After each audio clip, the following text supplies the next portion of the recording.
తెలంగాణ దివాలా తీసింది అని దివాలా కోరు మాటలు మాట్లాడిన సన్నాసుల నోర్లు మూపించే విధంగా ఈ నివేదిక వాస్తవాలను బయటపెట్టింది. ఇది మరొకటి. ఇదే తెలంగాణ స్టాటిస్టికల్ అబ్స్ట్రాక్ట్ లో చాలా స్పష్టంగా రాష్ట్ర సంపద ఎట్లా పెరిగింది చెబుతూ తలసరి ఆదాయం మాత్రమే కాదు జీడీపీలో భారతదేశానికి కాంట్రిబ్యూటర్గా అంటే దేశాన్ని సాదుతున్న రాష్ట్రాల్లో దేశానికి బువ్వబెడుతున్న రాష్ట్రాల్లో తెలంగాణ ఎట్లా ఒక పురోగమనశీల రాష్ట్రంగా ప్రగతిశీల రాష్ట్రంగా ఒక మంచిగా దేశాన్ని ముందుకు నడుపుతూ మంచి ఆలోచనలతో కులం మతం పేరుతో పిచ్చి పంచాయతీలు పెట్టుకోకుండా అందరికీ మేలు చేస్తూ ఎట్లా సంపద సృష్టించింది కూడా ఇదే నివేదిక ఆవిష్కరించింది.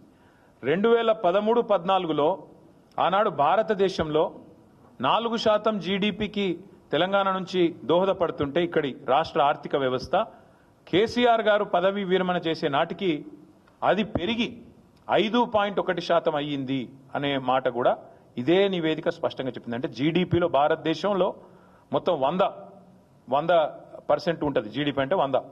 ఆ 100లో 5.1% మన తెలంగాణ నుంచి వస్తుంది. కానీ ఇక్కడ ఇంపార్టెంట్ పాయింట్ ఏంటంటే తెలంగాణ జనాభా భారతదేశంలో 2.8, కానీ మనం ఈ దేశానికి అందజేస్తున్నది జీడీపీలో సంపద సృష్టిస్తున్నది 5.1.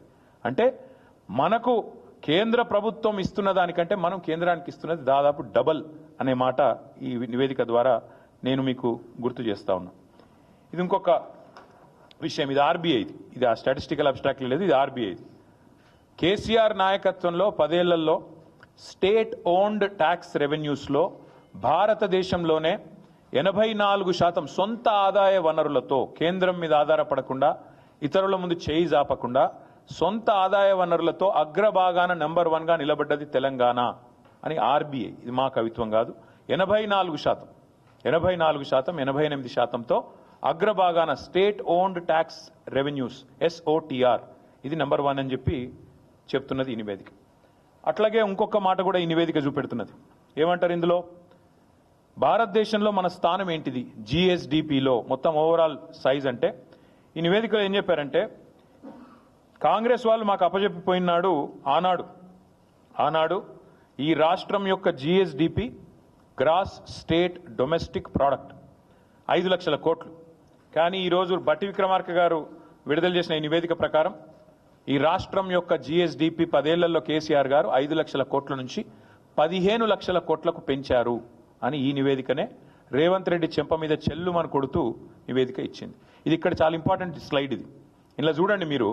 మనకంటే పైన ఎవరున్నారంటే మనకంటే చాలా భూభాగంలో జనాభాలో పెద్దదైన మహారాష్ట్ర, తమిళనాడు, ఉత్తరప్రదేశ్, కర్ణాటక, పశ్చిమ బెంగాల్, రాజస్థాన్ ఈ 6 తర్వాత Telangana.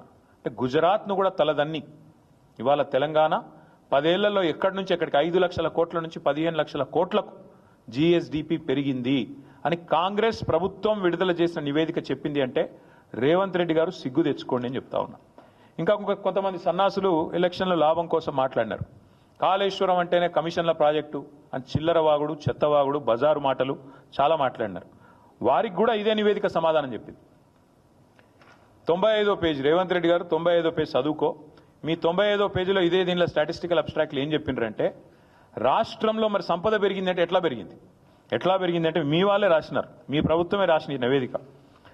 To achieve these objectives, government has implemented policy initiatives such as flagship Kaleshwaram project and Mission Kakatiya to improve irrigation infrastructure, supply 24/7 power to farmers, investment support to farmers under Raitu Bandhu.